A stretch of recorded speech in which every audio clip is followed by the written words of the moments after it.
आता जेव्हा कोकणात हा डॅमचा प्रकल्प चालू झालेला होता तर ते खूप मोठं प्रोजेक्ट होतं. पुढच्या 5 मिनिटात त्यांना 2 हात दिसले. फक्त हात. त्यांनी घरात तिला बंद करून ठेवलं आणि तो कामासाठी गेला, पण तो कामावरून परत कधीच नाही आला आणि कोणालाच माहिती नव्हतं की ती घरात आहे. तर ती तशीच तिथंच मरून गेली. एक 45 मिनिट्स 1 तासाचा जो घाट आहे ते 4 राऊंड फिरतात, ते परत त्याच घाटामध्ये फिरतात कंटिन्यू, आणि त्यांची सुरुवात त्या मंदिराच्या टर्न पासूनच सुरुवात होते.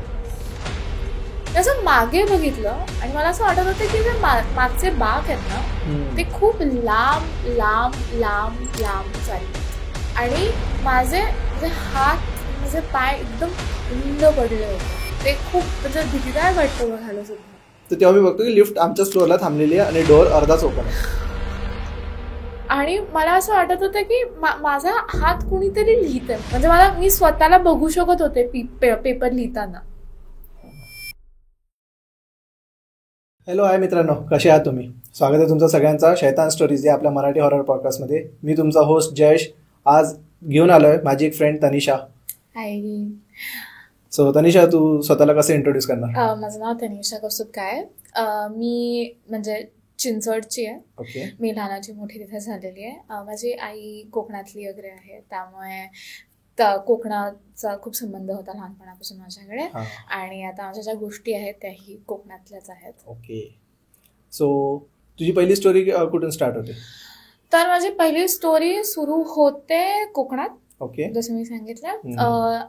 जर तुला कोकणाबद्दल केवढं माहिती आहे मला एवढं नाही माहिती, पण कोकणात एक खूप मोठा कोयना जलविद्युत प्रकल्प, कोयना डॅम आहे. तर आता खूप मोठा डॅम आहे, त्याच्यामध्ये आपल्याला खूप विद्युत शक्ती मिळते त्या डॅममधून. तर आता कोकणाचं जर तुला माहिती असेल ना, तर कोकणाच्या खूप गोष्टी आहेत, कारण की त्याचं जे जंगल आहे ते खूपच असं वेगळ्या वेगळ्या शक्त्यांसाठी वगैरे खूप प्रसिद्ध आहे. तर तशीच एक गोष्ट आहे. आता जेव्हा कोकणात हा डॅमचा प्रकल्प चालू झालेला होता तर ते खूप मोठं प्रोजेक्ट होतं. त्यामुळे खूप जे इंजिनियर्स आहेत ते देशाच्या आणि महाराष्ट्राच्या खूप वेगळ्या वेगळ्या भागातून कोकणात राहायला आलेले आहेत. आणि कसं असतं ना, जर तुम्ही एखाद्या जागेचे नसाल तर त्या जागेच्या छोट्या मोठ्या गोष्टी आहेत ज्या तुम्हाला माहिती नसतात. मोस्टली म्हणजे तसं होतं की आपण एखाद्या जागेला न्यू असतो तर मग आपल्याला तिथल्या गोष्टी भरपूर माहित नसतात की तिथे काय लोक काय फॉलो करतात आणि बरोबर आहे तिथल्या लोकांची काय पद्धत वगैरे ते आपल्याला एवढं माहिती नसतं. आणि त्यामुळे त्याच्या खूप जागा असतात. आता जेव्हा हा प्रकल्प सुरू झाला होता तर तेव्हा या इंजिनियर्ससाठी राहण्यासाठी किंवा लेबर कॅम्प्स वगैरे भरपूर बनवले होते. आता त्या कुठल्या जाग्यांवरती बनवले होते, त्या जागेची हिस्ट्री काय आहे हे आता खूप लोकांना माहिती नव्हतं. आणि त्या लोकांना प्रोजेक्ट सुरू करायचा होता, त्यामुळे त्यांनी पण खूप चौकशा नव्हत्या केल्या. तर असंच एक घर जिथे 2 इंजिनियर्स राहायला होते. आता हे ज्युनियर इंजिनियर्स आहेत आणि वय पण खूप लहान, अगदी म्हणजे 22-23 वर्षाचे नुकतेच इंजिनियर झालेले. आणि त्या काळामध्ये इंजिनियर होणं खूप असं मोठी गोष्ट होती. तर हे 2 इंजिनियर्स राहायला सुरुवात करतात या घरामध्ये. आता या 2 इंजिनियर्सचे 2 वेगळे वेगळे शिफ्ट्स आहेत. एक जो इंजिनियर आहे तो सकाळच्या शिफ्टला जातो आणि एक जो इंजिनियर आहे तो संध्याकाळच्या शिफ्टला जातो. गंमत अशी आहे की जेव्हाही एक इंजिनियर घरी परत यायचा, घरात जेवण नेहमी बनलेलं असायचं. म्हणजे ते जिथे थांबलेले होते तिथे? हो. ओके. नेहमी. आता त्यांना काय वाटते की आता एवढा मोठा प्रकल्प आहे, गव्हर्नमेंटचा आहे, त्यामुळे एखाद वेळ कुणीतरी ठेवलं असेल जेवण बनवायला आणि त्यांनी जास्त काही विचारही नाही केला ह्याच्याबद्दल. पण ते रोज व्हायचं. सकाळचा इंजिनियर जेव्हा सकाळी जायचा तेव्हा त्याच्यासाठी जेवण बनलेलं असायचं. संध्याकाळचा इंजिनियर जेव्हा जायचा त्याच्या कामासाठी तेव्हा त्याच्यासाठी जेवण बनलेलं असायचं. आणि याचा काही जास्त विचार या दोन्ही इंजिनियरनी एवढा केला नव्हता. आणि त्यांना घरामध्ये पण वेगळ्या वेगळ्या गोष्टी जाणवायच्या. म्हणजे त्यांना असं जाणवायचं की कुणीतरी येतंय जातंय, आवाज येत आहेत वेगळ्या वेगळ्या प्रकारचे घरामध्ये. त्यांना असं वाटायचं की गाव आहे, एवढा म्हणजे मोठा प्रकल्प आहे, तर लहान मुलं नाही का इकडे तिकडे जाणार वगैरे. तर ते असं म्हणून त्यांनी जास्त काही विचार नाही केला. एक दिवस काय झालं, ते दोन्हीही इंजिनियर्स आहेत ना ते एकाच वेळात घरात होते. आता त्यांना असं वाटायला लागलं की आता येईल ही जी बाई स्वयंपाक करते घरामध्ये ती एखाद वेळ येईल. दोघंजण बसले होते आणि एक जो इंजिनियर आहे त्यातला तो म्हणला की मला असं वाटायला लागलं की मला भूक लागते. पुढच्या 5 मिनिटात त्यांना 2 हात दिसले. फक्त हात फक्त हात म्हणजे बांगड्या घातलेले, हिरव्या बांगड्या घातलेले 2 हात फक्त दिसले. आणि त्याच्यामध्ये एक हे म्हणजे एक कढई होती, त्याचा स्वयंपाक केलेला होता. ओके. ते तिकडून पळून गेले, इथे राहूच शकले नाही त्याच्यानंतर. आणि त्या घराची गंमत आहे अशी की ज्या पण लोक त्या घरामध्ये राहिलेले आहेत म्हणजे 1 वर्षभर 2 वर्षभर कधीच त्यांचं काहीच असं चांगलं झालेलं नाही आहे. खूप लोक आहेत ज्यांनी त्या घरात आत्महत्या पण केलेली आहे. तर असं म्हणलं जातं की तिकडे एक जोडपं राहायचं. तर त्यातली जी बायको होती ती सुगरण होती आणि जो नवरा होता तो छोट्या मोठ्या कामांसाठी वगैरे जायचा आणि त्यात नवरा खूप जलस होता. त्याला असं वाटायचं की त्याची बायको आहे ती दुसऱ्या कुणासोबत तरी जाते वगैरे वगैरे. तो त्या बायकोला घरात बंद करून ठेवायचा. ओव्हर पॉझेसिव्ह होता. तो घरात बंद करून ठेवायचा तिला. तर असं म्हणतात की एक दिवस त्यांनी घरात तिला बंद करून ठेवलं आणि तो कामासाठी गेला, पण तो कामावरून परत कधीच नाही आला. आणि कुणालाच माहिती नव्हतं की ती घरात आहे. तर ती तशीच तिथंच मरून गेली. आणि तो माणूस नाही आला परत कधीच. तो कुठे गेला, काय गेला, कुणाला पत्ता नाहीये. पण त्याने त्याच्या बायकोला त्याच्या घरात बंद करून ठेवलं आणि तो परत कधीच नाही आला. आणि तिथून ती स्टोरी सुरू झाली. ते म्हणजे फारच असं इंटरेस्टिंग वाटतं मला अजून सुद्धा. तर तू कधी गेली आहे का तिथे, म्हणजे ते घर वगैरे बघितलं? हो, म्हणजे आम्ही जेव्हा पण जायचो आता कोकणात तर ते घर मी बघितलंय. आणि मी शपथ सांगते तुला, खूप मोठं घर आहे बरं का, एकदम म्हणजे असा छान वाडा आहे. पण त्याच्या तू गेटच्या जरी जवळ गेला असणार तर तुला खूप विचित्र वाटायला सुरुवात होते. एकदम निगेटिव्ह पेक्षा ना तुझ्यावरती कोणीतरी नजर ठेवत आहे असं वाटायला सुरुवात होऊन जाते तुला. आणि खूप विचित्र वाटतं तिकडे. आणि तो एकच असा वाडा आहे. आता त्याच्या आजूबाजूला सुद्धा आता कोकणात पण खूप डेव्हलपमेंट झालं, मग त्याच्या आजूबाजूला बिल्डिंग वगैरे आहेत. पण तो असा एकच असा वाडा आहे जो असा त्याच्या इतिहासामध्ये उभा आहे नुसता, जो हल्ला नाहीये अजून सुद्धा. आणि ते खूप म्हणजे भीतीदायक वाटतं बघायला सुद्धा. कोकणातले भरपूर किस्से आहेत. पण मित्रांनो, मी तुम्हाला सांगेल की आम्ही कोकणाबद्दल जे बोलतो या सगळ्या गोष्टी आम्हाला आमच्या मित्रांनी किंवा आमच्या फॅमिली मेंबर्सनी जे कोकणातले आहेत रिलेटिव्ह नेटिव्ह त्यांनी आम्हाला सांगितले आहेत. आम्ही असं कोकणाबद्दल काही वाईट पसरवत नाही आहे. आणि मोस्टली आपल्याला म्हणजे जे आपले कोकणातले फ्रेंड्स आहेत ते कधी मीटअप झालं तर ते पण आपल्याला त्यांच्या इकडच्या स्टोरीज सांगतात, राखणदाराच्या स्टोरीज असतात. तर आम्ही असं कोकणाला डिफेम नाही करत आहे. तर या सगळ्या स्टोरीज तुम्ही एंटरटेनमेंट पर्पजने घ्या. कोकणाची एक खूप गंमत आहे आणि जी म्हणजे मला खरंच आवडते. याच्यामध्ये जर तू कधी कोकणात गेलेला असेल आणि जर तू बघितले असेल त्यांचे वाडे किंवा घरं वगैरे, कोकणामध्ये ना तुमच्या घराच्या बाहेर ना एक गृहपुरुष असतो. आणि असं म्हणलं जातं की जो काही तुमच्या घराण्यामधले जे सगळे तुमचे जे एल्डर्स आहेत किंवा तुमच्यापेक्षा जे वडीलधारे जे आहेत ते वडीलधारे तिथे राहतात आणि ते तुमचं रक्षण करतात. आणि तुमच्यावरती जर कुठली आपत्ती वगैरे येणार असतील तर ते तुम्हाला त्याच्याबद्दल सांगतात. तर ते आहे कोकणातलं भरपूर की तिकडे तुमचे जे वडीलधारे आहेत ते तुम्हाला नेहमी सुरक्षित ठेवायचा प्रयत्न करतात, प्रोटेक्ट करायचा खूप प्रयत्न करतात. आमच्या पण घरामध्ये वगैरे आहेत अजून सुद्धा गृहपुरुष. म्हणजे आम्ही राहत नाही आता वाड्यात, पण तिकडे पण आहेत गृहपुरुष. आणि तुला ते जाणवतं माहितीये. आणि म्हणजे असं छोट्या छोट्या वस्ती तर कोकणच नाहीत, म्हणजे आता जर आपण दुसरीकडे पण बघितलं तर असं छोटी वस्ती असते तर तिथे एक असतो, म्हणजे त्या वस्तीचा किंवा त्या छोट्याशा गावाचा कसब्याचा एक राखणदार असतो किंवा त्यांचा एक देव असतो मानलेला जो त्यांना प्रोटेक्ट करत असतो. तर तसं आता आपण भरपूर ठिकाणी बघितलंय की लोक म्हणतात त्यांची यात्रा असते गावातली, तेव्हा त्या देवाला आपण वेगवेगळ्या त्यांना म्हणजे जो त्यांचा प्रसाद असतो. आता कुठे कुठे नॉनव्हेज वगैरे पण सर्व करतात, पण कुठे कुठे त्यांचं गोड जेवण असतं जे त्याला आवडतं प्रसाद वगैरे असेल. तर असं म्हणजे सगळीकडेच आहे असं, जिथे जिथे छोटे छोटे कसबे वस्ती तर ते लोक तसं सेलिब्रेट करतातच त्यांच्या राखणदाराचं, प्रोटेक्टरचं अगदी. त्यांच्या. आणि ते फार महत्वाचं असतं हो. राखणदार असणारा तुमचा, कारण की म्हणजे आपण म्हणतो देव असं म्हटलं जातं, खूप असं मोठा कॉन्सेप्ट वाटतो खूप लोकांना, हो. पण जे असे जे छोट्या वस्तींमध्ये वगैरे जे राखणदार असतात ते त्यांची मान्यता असते भरपूर, हो. आणि मला वाटतं की त्यांच्याचमुळे त्यांना ती शक्ती सुद्धा मिळते की मी ज्या गोष्टीची राखण करतोय त्याला पण माझी तेवढीच किंमत आहे जेवढी मला त्याची हो, आहे. तेच. तर ते खूप सुंदर असतं त्यांचं रिलेशन. येस. मी ते राखणदाराचीच तुला एक गंमत सांगते. ओके. आता हा. माझे वडील आहेत ते सिव्हिल इंजिनियर आहेत, आणि हा. मी अगदी लहान होते तेव्हापासून ते खूप ठिकाणी फिरलेत. आणि हे जे राखणदाराचं आहे ना, हे माझ्या वडिलांनी मला खूप वेळा सांगितलं होतं की तू ज्या पण म्हणजे तू ज्या पण वास्तूत जाशील ना, तर तो जो ती जी वास्तूचा जो राखणदार आहे त्याला तू नेहमी तुझं रिस्पेक्ट दाखवली पाहिजे. येस. आणि मला हे कधी कळायचं नाही की राखणदार हे काय आहे, असं काय रिस्पेक्ट कशाला दाखवायची वास्तूमध्ये, असं थोडी आहे.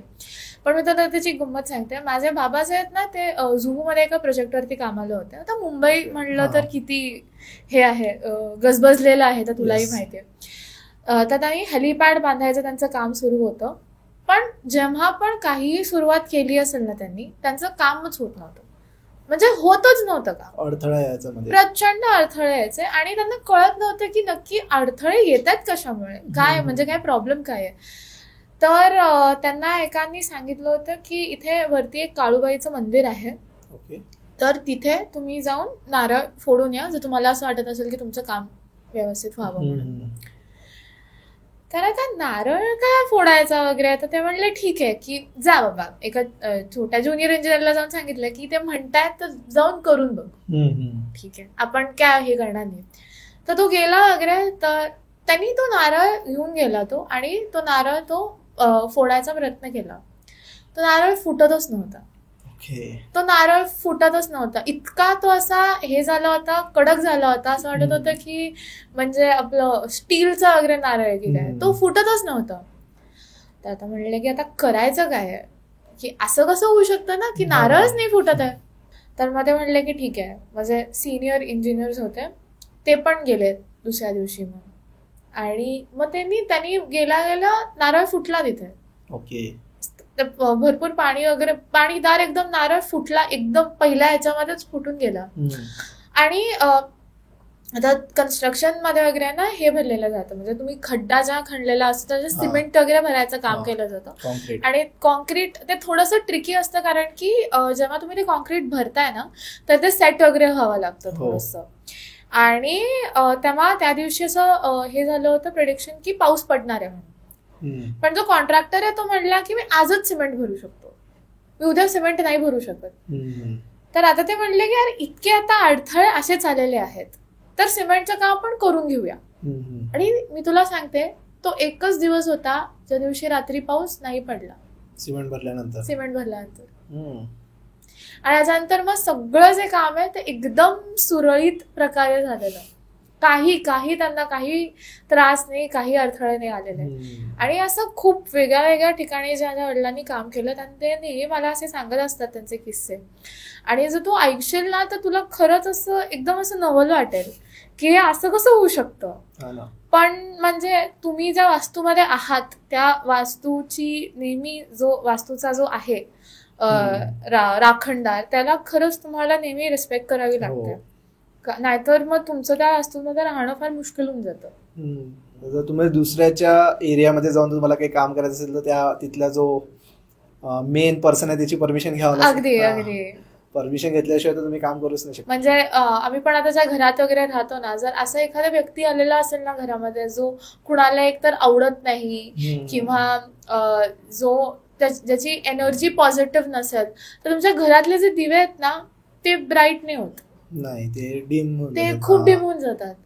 किंवा जेव्हा ते तुमच्या घरातून जातात ना, तेव्हा घर तुम्हाला साफ करायला, जे घर साफ करायला तुम्हाला 1 तास लागत असेल ना, तुम्हाला तेच घर साफ करायला 2 तास लागतात.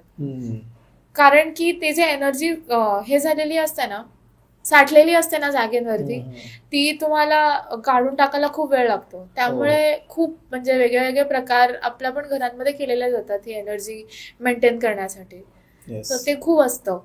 नाही, ते असतंच तसं. म्हणजे आता जसं आपण म्हणतो कार्बन फुटप्रिंट पडतात, जर आपण एखाद्या जागेवर हो, काही काम केलं तर अगदी, कार्बन फुटप्रिंट पडतात, तसंच एनर्जीचे पण फुटप्रिंट असतात. हो जर एखादा रोड आहे, सपोज आता मी एक्झाम्पल देतो, एक रोड आहे, तिथे भरपूर एका ठिकाणी ऍक्सिडेंट झालाय आणि मग तिथेच कंटिन्यू ऍक्सिडेंट व्हायला लागतात त्याच एका स्पॉटला, तर तिथे आपण म्हणू शकतो की तिथे ती निगेटिव्ह एनर्जीचा फुटप्रिंट ट्रॅप झालेला ट्रॅप आहे झालाय. मग त्या लूपमध्ये सगळेजण हो आणि त्यामुळेच मग हायवेला किंवा म्हणजे असं अख्खा हायवे एकदम मस्त आहे आणि एखाद्याच पॉइंटला असं दिलेलं असतं की हा अपघातचा झोन आहे, इथे तुम्ही गाडी सावकाश जर तू चालवा. कधी घाटांवरती वगैरे गेलेला हा. असशील ना, तर तू बघ लाईक घाटांमध्ये ना मंदिरं असतात हो, छोटी छोटी.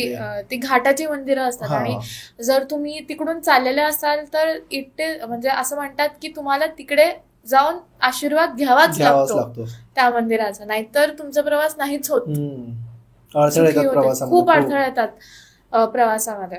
ते तुम्हाला खूप अगदी बघावं लागतं या गोष्टी. घाटांमध्ये तर असतातच. आता म्हणजे माझ्या मित्रासोबत इथे पुण्यातच घडला होता एक किस्सा. हा मी आधी पण एका पॉडकास्टमध्ये सांगितला, तर मी परत रिपीट करतो की पावे घाट माहितीये का तुला? हा. तर आपण जेव्हा तोरण्याकडे किंवा राजगडकडे जातो खडकवासल्याच्या पुढे, तर पावे घाटामध्ये तिथे पण आपण जेव्हा घाट सुरू करतो ना, तर तिथे पण साईडला असं मंदिर, म्हणजे मंदिरने बांधलेलं आहे, असं छोटंसं टीनाचं शेड सारखं बांधलेलं आहे त्यांनी. तिथे आहे तो देव.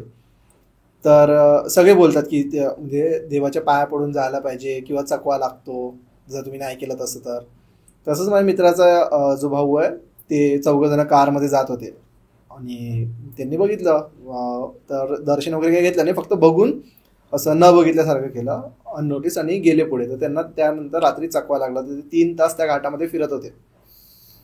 त्यानंतर मग त्याला म्हणजे जो त्याचा फ्रेंड होता, म्हणजे माझ्या मित्राच्या भावाचा जो फ्रेंड होता बसलेला, तो बोलला की आपण त्या मंदिराचं दर्शन नाही घेतलं, आपण एकदा तिथे डोकं ठेवू, पाय पडून घेऊ आणि मग बघू पुढे जर चकवा सुटला तर चांगलंच आहे. तर त्या म्हणजे ती रात्र त्यांची सगळ्यात डेंजर, की ती एक 45 मिनिट्स 1 तासाचा जो घाट आहे, ते 4 राऊंड फिरतात, ते परत त्याच घाटामध्ये फिरतात कंटिन्यू. आणि त्यांची सुरुवात त्या मंदिराच्या टर्न पासूनच सुरुवात होत आहे.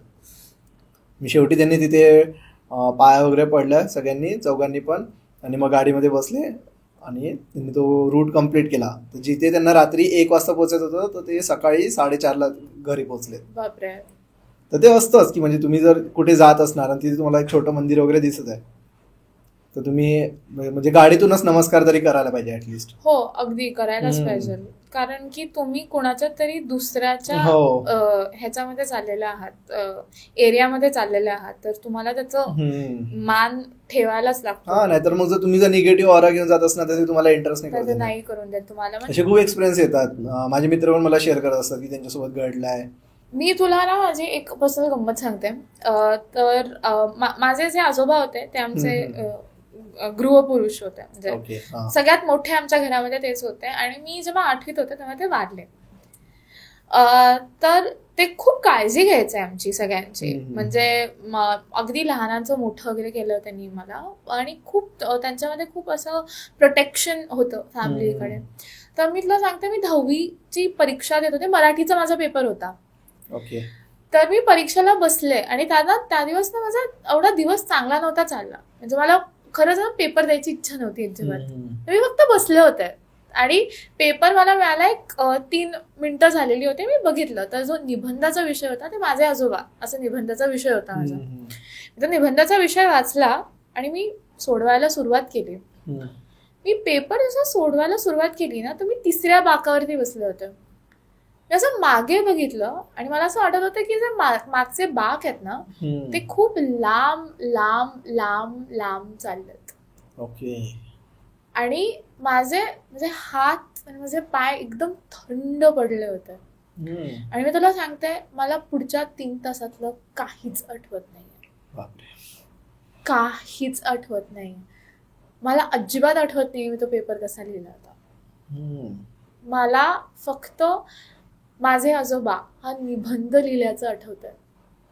आणि मला खूप चांगले मार्क मिळाले होते 10वीमध्ये मराठीमध्ये.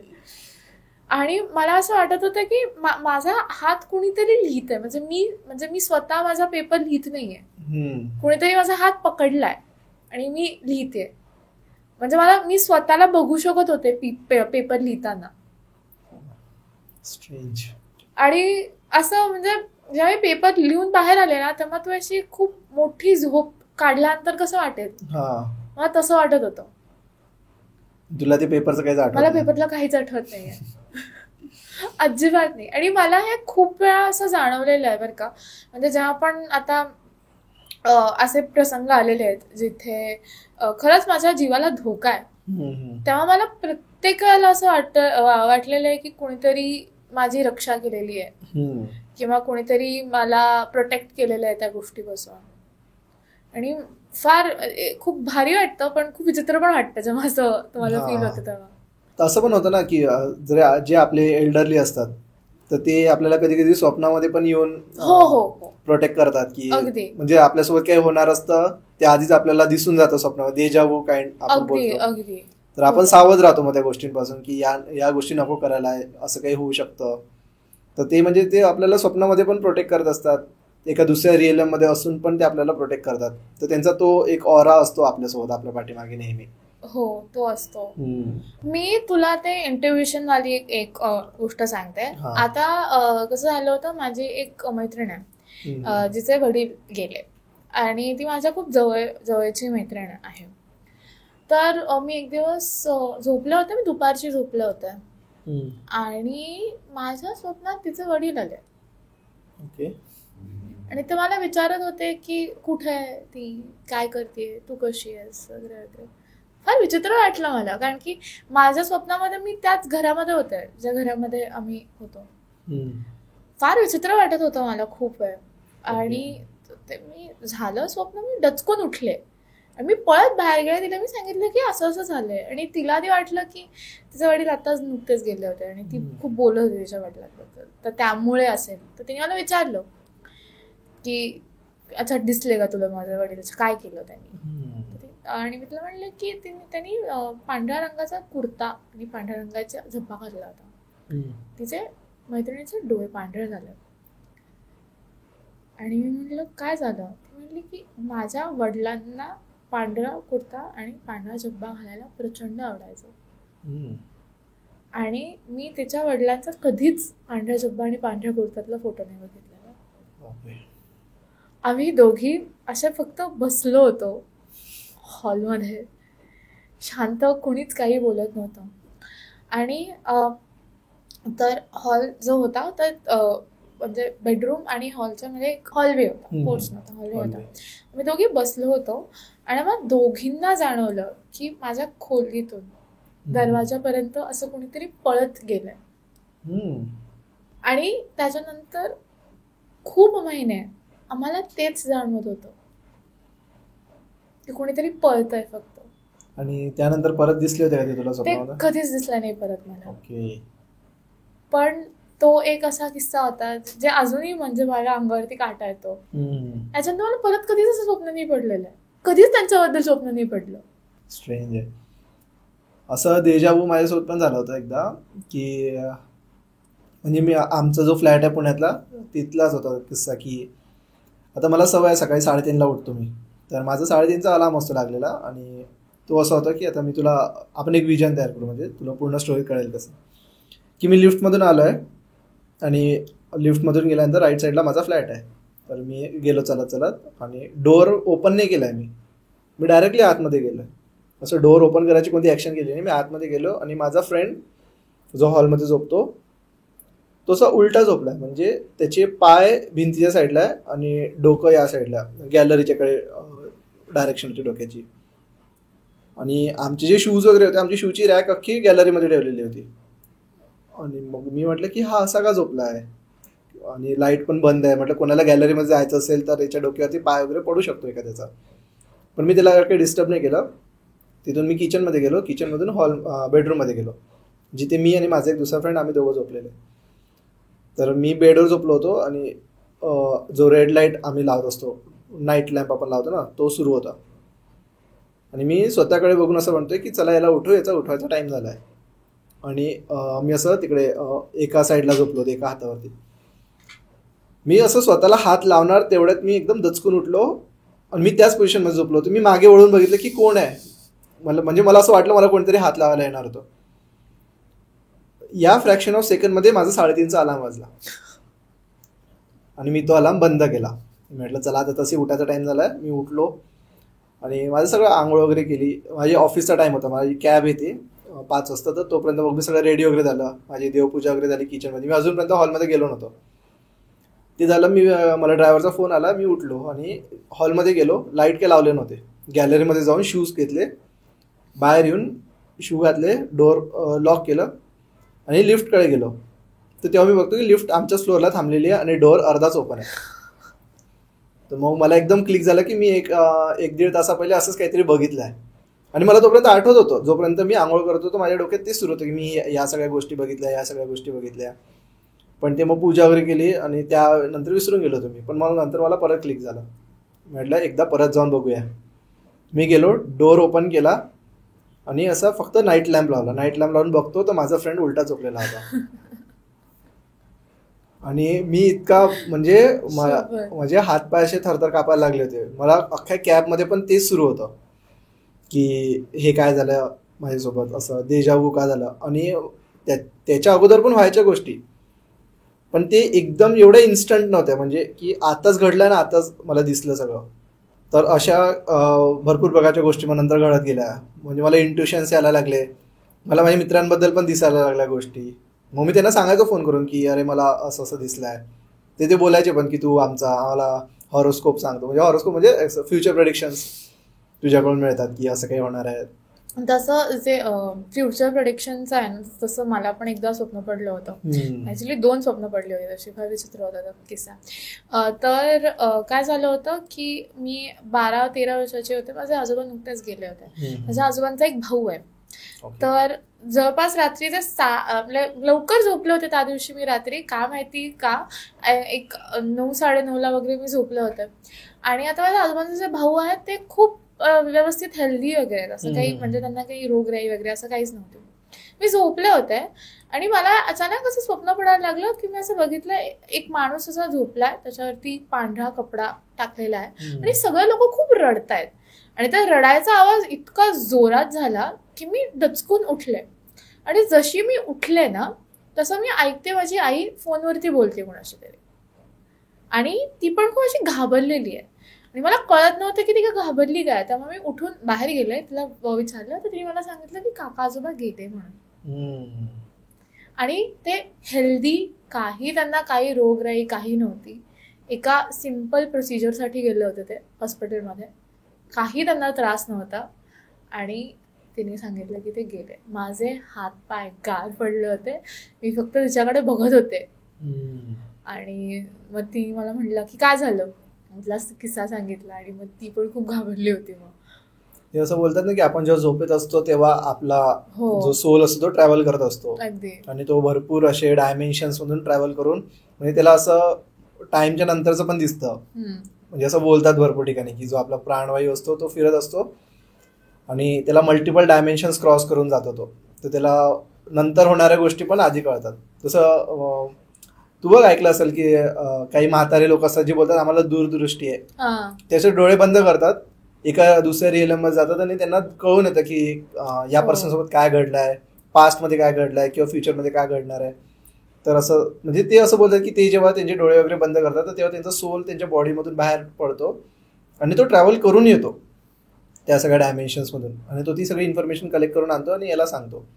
मग ते आपल्याला डिलिव्हर करतात की हे या सगळ्या गोष्टी घडणार आहेत किंवा या गोष्टी घडून गेल्या आहेत. तर देजावू पण मला त्याच फॉर्मॅटमध्ये वाटतो, कारण माझ्यासोबत भरपूर वेळा घडलेला आहे. आणि माझे मित्र पण त्यांना आता म्हणजे त्यांना जेव्हापासून कन्सेप्ट माहीत पडला तर ते म्हणजे त्यांना नाव माहीत पडलं की याला देजावू बोलतात. ते पण मग मला सांगत असतात स्टोरीज की आमच्यासोबत पण या गोष्टी घडल्या आहेत. सो कसं वाटलं तुला आजचं पॉडकास्ट? खूप मजा आली. बघू आपण नेक्स्ट टाइम पण तुझ्यासोबत अजून एक पॉड शूट करू. Definitely love to do that. Okay चलो मित्रांनो, तुम्ही आतापर्यंत जर हा व्हिडिओ बघत आहे तर please make sure to drop a like. तुम्ही तुमचे व्ह्यूज कमेंट करू शकता. तुमच्याकडे पण काही स्टोरीज असतील तर तुम्ही त्या पण आम्हाला देऊ शकता कमेंट बॉक्समध्ये. आणि तुम्हाला पण जर आमच्या पॉडकास्टवरती ॲज अ गेस्ट यायचं असेल तर गुगल फॉर्मची लिंक डिस्क्रिप्शनमध्ये आहे, ती प्लीज फिल करा. थँक्यू.